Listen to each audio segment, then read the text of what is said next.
आगे कंटिन्यू करते हैं। फंडामेंटल्स ऑफ फिज़िकल ज्योग्राफी का कोर्स चल रहा है और लास्ट लेक्चर में हमने मून का फॉर्मेशन देखा था कि मून कैसे बना था हमारा। आज बेसिकली हम एटमॉस्फेयर देखेंगे कि हमारा एटमॉस्फेयर जो है वो कैसे बना। जो अर्थ पे आप एटमॉस्फेयर देखते हो कि ऑक्सीजन इतना है, वाटर वेपर इतना है, इनफैक्ट ओशियंस एंड सीज इतने सारे हैं, तो वो बना कैसे एक्चुअली।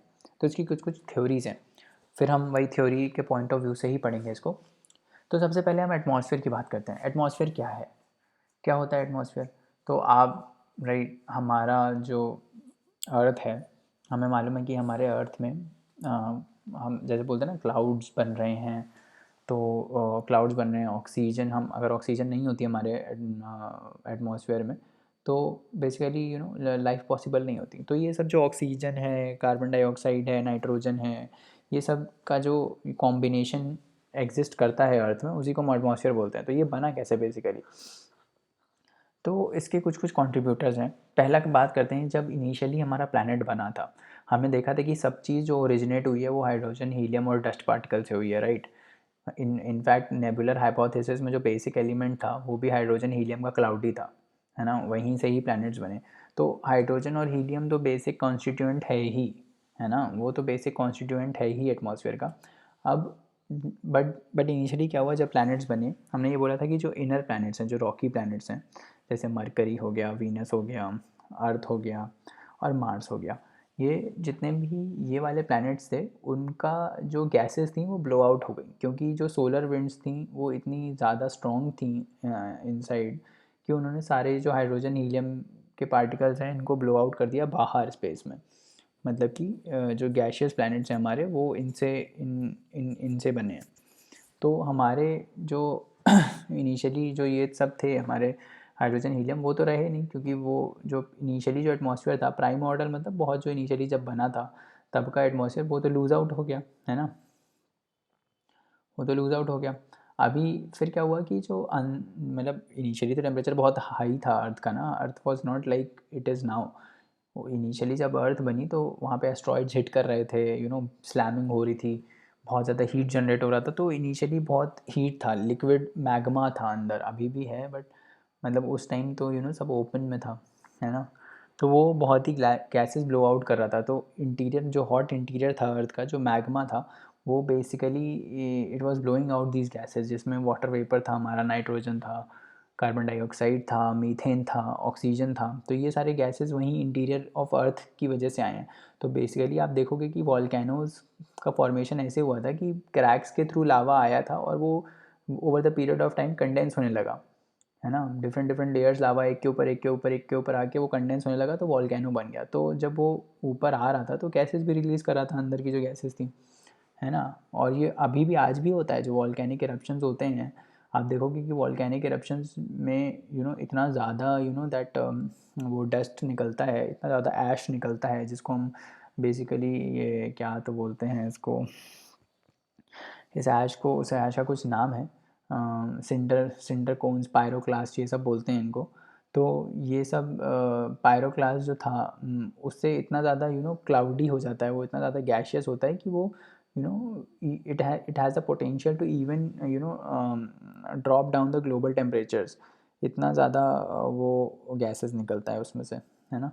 तो वो भी हमारा एक सोर्स है। फिर हम ऑब्वियसली हम एज अ लिविंग बींग्स, हमारा सिस्टम इतना अच्छा है कि हम ऑक्सीजन लेके कार्बन डाइऑक्साइड छोड़ते हैं। तो बेसिकली हम एक केमिकल रिएक्शन ही कर रहे हैं, जिसमें हम ऑक्सीजन ले रहे हैं और कार्बन डाइऑक्साइड छोड़ रहे हैं। तो वो भी एक प्रोसेस है। तो फोटोसिंथेसिस में भी यही होता है। फोटोसिंथेसिस क्या करता है, कार्बन डाइऑक्साइड लेके ऑक्सीजन देता है बाहर, तो ऑक्सीजन वहाँ से आ रहा है, राइट। हम कार्बन डाइऑक्साइड बना रहे हैं, प्लांट्स हमारे लिए ऑक्सीजन बना रहे हैं, और हम इतने इंटेलिजेंट हैं कि हम प्लांट्स को काटते चले जा रहे हैं। तो हम अपनी ही लाइफ को काट रहे हैं बेसिकली, है ना।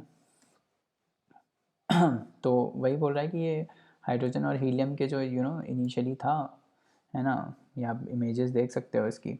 वॉल्केनिक इरप्शन से भी कार्बन डाइऑक्साइड निकलता है, वाटर निकलता है, नाइट्रोजन निकलता है, ये सारा एटमॉस्फेयर बनाते हैं, ठीक है।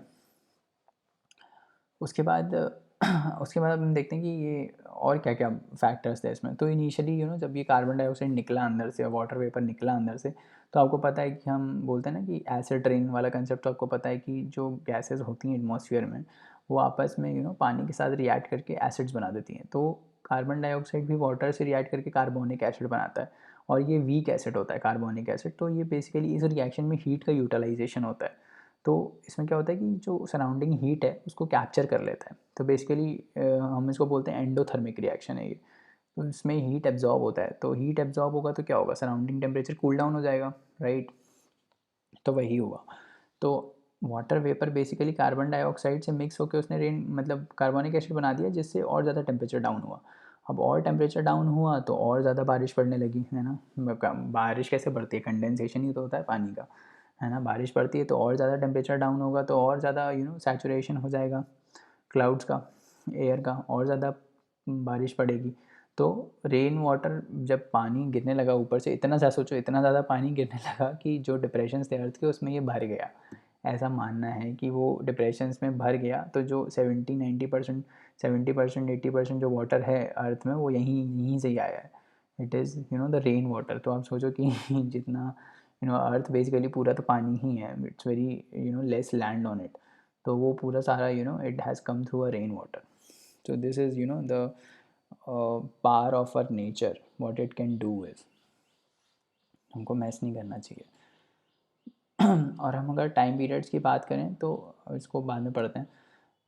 टाइम पीरियड्स में सबसे सबसे पुराना इयॉन आता है, फिर एरा आता है, फिर पीरियड आता है, फिर एपॉक आता है, फिर एज आता है। इसको हम देखेंगे क्या है ये इयॉन, एरा, पीरियड। बस आप ये थोड़ा थोड़ा टाइमलाइन याद कर लो कि सन जो बना था वो हमारा 5 बिलियन ईयर्स एगो बना था, और अर्थ was made 4.6 billion years ago. And जो लाइफ हमारी स्टार्ट हुई that was 3.8 billion years ago. तो इनिशियली सबसे पहला जो अर्थ में जो सबसे पहली चीज़ आई थी that was a bacteria, that was a unicellular single cell bacteria आया था। उसके बाद फिर एल्गी आया। ये पूछ लेते हैं कभी कभार, तो इसलिए लिखा है इनिशियली सबसे पहला। ऑब्वियसली सबसे पहले एक बार इससे पहले भी एटम आया होगा, ऑब्वियसली वही बैक्टीरिया, उसी को ही बोल रहे हैं हम लोग, यूनिसेलुलर एक सेल वाला बैक्टीरिया, ठीक है। उसके बाद एल्गी आया, एल्गी के बाद ऑर्थोपॉड्स आए, फिर फिशेस आई, फिर प्लांट्स आए, फिर एम्फीबियंस आए, फिर वर्टिब्रेट्स आए, फिर रेप्टाइल्स आए, और फिर फ्रॉग्स आए, राइट। तो इस टाइप से इवोल्यूशन हुआ है लाइफ का अर्थ पे, ठीक है। तो ये मैं बात कर रहा था कि ये जो जियोलॉजिकल टाइम स्केल है अपना, अब आप ये देखो आराम से देखना है इसको थोड़ा आइज़ खोल के। ये इयॉन है, ये सबसे पहले आया था, फिर एरा आया था, फिर पीरियड आया, फिर एपॉक आया, राइट। और अभी जो हमारा अभी चल रहा है, तो तो बेसिकली क्या है कि ईयॉन ये जितना पुराना उतना बड़ा टाइम स्केल, ठीक है। तो अभी आप देखोगे ईयॉन इज़ फेनोजोइक, कितना लंबा पीरियड है, यहाँ से लेकर यहाँ तक कितना लंबा पीरियड है। एरा और कम है, इट्स एरा 3 में डिवाइडेड है, सीनोजोइक, मीजोजोइक, पेलोजोइक। ये पूछ लेते हैं कभी कभार ना कि जुरासिक कौन से एरा में था, तो एक बार थोड़ा 3-4 बार देखोगे तो याद हो जाएगा। तो सीनोजोइक, मीजोजोइक, पेलोजोइक, ये 3 एराज हैं हमारे, ठीक है। तो जो हमारा कुछ कुछ मेन याद रखो कि जैसे जोरासिक, जब डायनासोर्स थे उनका टाइम पीरियड था ये जोरासिक वाला, वो पीरियड था। Jurassic was a period, era क्या था, मीजोजोइक। तो जोरासिक में वो थे, उनका एक्सटेंशन किस में हुआ, क्रिटेशियस पीरियड में। तो जोरासिक में तो डायनासोर्स थे, ऐसे पूछ लेते हैं कि when did, in which period did dinosaurs got extent, तो वो क्रिटेशियस पीरियड है, ठीक है। जोरासिक में तो वो थे ही खुद। उसके बाद पेलियोजीन आया, फिर नियोजीन आया, फिर क्वार्टनरी पीरियड आया, ठीक है। उसके बाद ईपॉक्स आए। ईपॉक्स उससे भी छोटा टाइम स्केल है, जिसमें Holocene, Pleistocene, Pliocene, Miocene, Oligocene, Eocene, Paleocene, ये सब आए। अभी लास्ट एक्सटेंशन जो तो हुआ था वो होलोसीन इपॉक था ना। अभी जो करंट चल रहा है जिसमें हम इतनी तेज़ी से अपनी वाइल्ड लाइफ और उन सबको मारते चले जा रहे हैं, उसको scientist they are saying that this would be an anthropogenic epoch, and that would be more dangerous than जो बाकी एक्सटेंशंस हुए हैं। अभी तक 5 मास एक्सटेंशंस हो चुके हैं, जिसमें 80% of the species they get wiped out, और फिर नए स्पीशीज़ आते हैं। बट ये एंथ्रोपोजेनिक वाला जो हो रहा है ना, जो हम कर रहे हैं, जो मैन मेड है, that would have a more permanent effect, क्योंकि वो नेचुरली नहीं हो रहा है। It is because we are disturbing the cycle, right. तो साइंटिस्ट बोल रहे हैं कि ये सबसे ज़्यादा जो अभी का चल रहा है anthropogenic epoch, sixth, that would be a sixth mass extension. Already बहुत हो चुका है, 70% हो चुका है। तो that would be a more permanent thing. इसके ऊपर ना एक डॉक्यूमेंट्री है, अगर कभी टाइम मिले अमेज़ॉन प्राइम पे, इट्स कॉल्ड प्लैनेट अर्थ। बहुत ही मतलब बहुत ही अच्छी डॉक्यूमेंट्री है। पार्ट 2 एंड पार्ट 1 देखिएगा ज़रूर। उसमें आपको पता चलेगा कि how wild life is striving to live on this earth. They are like striving, although they have a equal right to live, but हम उसको वैसे ट्रीट नहीं कर रहे हैं, प्लानट को इतना डिस्ट्रॉय कर रहे हैं कि they are not even surviving. तो इस टाइप से है, ठीक है। तो इसको बार बार देखोगे तो थोड़ा याद हो जाएगा कि ईयन इस फेनेरोजोइक था, फिर उसके बाद एरा में सीनोजोइक, मीजोजोइक, पीलोजोइक आया, फिर पीरियड्स में it started from Cambrian, Ordovician, Devonian, फिर Carboniferous, Permian, Triassic, Jurassic, Cretaceous, Paleogene, Neogene, Quaternary, ठीक है। फिर इपॉक्स में हमारे Holocene, Pleistocene, Pliocene, Miocene, Oligocene, Eocene, Paleocene. इसी टाइप से बस 2-3 बार देखोगे तो टिक मारने में थोड़ा काम आ जाएगा, राइट। अब इसके बाद लेट्स सी कि इसके बाद हम ये देखते हैं कि इसमें अर्थ जो है, अर्थ के कुछ कुछ स्फेरिसिटी, अर्थ स्फेरिकल है, right. It's not actually complete sphere but it's a geoid. तो उसका एविडेंस क्या है, हमको कैसे पता चला कि अर्थ एक स्फेयर के शेप में है, ऑल्दो डिस्टॉर्टेड स्फेयर, बट ऐसा क्यों है कि अर्थ एक स्फेरिक के शेप में है। तो उसके कुछ कुछ एविडेंस है। सबसे पहला तो अर्थ का जो शेप है वो एक जियोइड है। जियोइड मतलब क्या होता है? जियोइड मतलब होता है कि जो एंड्स है ना इसके, वहाँ पे ये थोड़ा फ्लैट सा है। ये देखो यहाँ पे थोड़ा फ्लैट सा है, it's not a complete sphere. यहाँ पे थोड़ा फ्लैट सा है, नॉर्थ पोल में, साउथ पोल में भी थोड़ा फ्लैट सा है। तो इस फेस को, इस जो शेप है, इसको हम क्या बोलते हैं? जियोइड। उसके बाद दूसरा एविडेंस ये है कि जब हमारे एक्लिप्सेस होते हैं, जैसे लूनर एक्लिप्स हो गया, तो वहाँ पे जब अर्थ का शेडो मून पे पड़ता है तो वो एक आर्क टाइप का आता है। तो आर्क तभी आ पाएगा जब एक स्फेयर टाइप का होगा। किसी का भी शेडो आर्क तब आता है जब वो एक एक सर्कुलर आता है, तब आता है जब एक स्फीयर का प्रोजेक्शन पड़ रहा होता है, ठीक है। तीसरा है कि सरकम नेविगेशन। अगर हम कहीं से स्टार्ट करें अर्थ के, तो हम वापस उसी प्लेस पे आ जाएंगे, हम वापस घूम के वहीं आ जाएंगे। तो वो ये दिखाता है कि भाई आप, इसका एंड नहीं है कोई, है ना। अगर स्फीयर नहीं होता, मान लो फ्लैट होता, तो एक पॉइंट आता जहाँ पे आप जाके वो नीचे गिर जाते।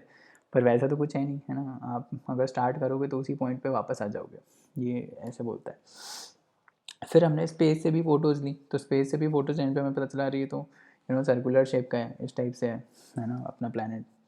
तो स्पेस से भी वैसा है। ये हमने बताई थी कि लूनर एक्लिप्स पर जो शेडो आता है अर्थ का, दैट इज़ अ कर्व। तो कर्व तभी आ पाएगा जब एक स्फेयर हो, है ना। दूसरा ये है कि मान लो बहुत दूर से शिप आ रहा है, ठीक है, और आप यहाँ खड़े हो उसको देखने के लिए, ठीक है। आप यहाँ देखते जा रहे हो, बट ऐसे ऐसे नहीं होता ना कि सडनली अभी दिख रहा है, अगले सेकंड पे ये इनविजिबल हो गया। ऐसा तो होता नहीं है, धीरे धीरे जाता है। अभी धीरे धीरे कब जाएगा? धीरे धीरे तभी जाएगा जब ये कर्व्ड हो, है ना, तभी जाएगा ना धीरे धीरे। नहीं तो ऐसे तो एकदम से गिर जाएगा यहाँ नीचे, तो दिखेगा ना, छोड़ जाएगा। बट ऐसा तो होता नहीं, धीरे धीरे जाता है, राइट। तो वही वो बोल रहा है। दूसरा है कि ये वही मैं बात कर रहा था कि शिप का जो विजिबिलिटी है, तो पहले हमको उसका टिप दिखाई देता है ये वाला, फिर धीरे धीरे पूरा दिखाई देता है ना। Top of the mass is seen first before the हल, राइट। तो पहले ये दिखाई देता है, वो तभी हो सकता है जब एक ये स्फेयर के शेप में हो, है ना। उसके बाद तीसरा एविडेंस ये है कि कोई भी कुछ पर्टिकुलर डिस्टेंस पे, मान लो हम 3 पोल ड्राइव करते हैं, मान लो एक यहाँ पोल ड्राइव किया, एक यहाँ पे कर दिया, ठीक है, फिर एक बीच में कर दिया, ठीक है, फिर एक और इधर साइड कर दिया। तो हमको उन साइंटिस्ट ने ऐसा देखा कि बीच वाला जो था ना, उसका थोड़ा सा लेवल ऊपर था। अब अगर ये फ्लैट अर्थ होता तो तीनों का लेंथ सेम होता, 3 सेम लेंथ का पोल एक फ्लैट ग्राउंड पे अगर हम लगाएंगे तो तीनों का सेम होगा। बट बीच वाला ऊपर क्यों आ रहा है? क्योंकि भाई ये कर्व्ड है, इसीलिए ऊपर आ रहा है। तो ये एक और एविडेंस मिला, है ना, कि जो सेंटर वाला था वो ऊपर प्रोजेक्ट कर रहा था। और अगर ये फ्लैट होता तो ये तो तीनों सेम साइज़ के होते हैं, राइट।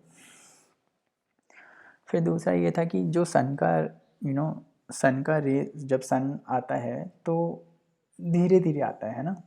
पहले हमको दिखाई देता है सन होराइजन से ऊपर आता हुआ, राइट। अगर फ्लैट होता तो क्या होता? और ऐसा भी हमें पता है कि भाई कहीं रात होती है तो कहीं सुबह होती है। जैसे मान लो अभी इंडिया में अगर सुबह है तो यूएसए में रात है, राइट, यूएसए में रात चल रहा है तो क्योंकि वो पीछे है। बट अगर ऐसा होता कि भाई ये फ्लैट होता, अगर अगर ये फ्लैट होता तो क्या होता, अगर ये फ्लैट होता तो सब जहाँ जितने भी कंट्रीज हैं सब पे बराबर टाइम पे सनराइज़ होता और वो सेट होता। बट ऐसा तो है नहीं, है ना, ये तो डिफरेंट डिफरेंट टाइम पे राइज और सेट होता है। तो ये एक अलग एविडेंस आ गया। दूसरा, अगर हम दूर देखते हैं ना, बहुत दूर, तो हमें ऐसे फ्लैट चीज़ नहीं दिखाई देती है, हमें हमें हमें हमेशा ऐसा दिखता है कि एक सर्कुलर हॉराइजन है।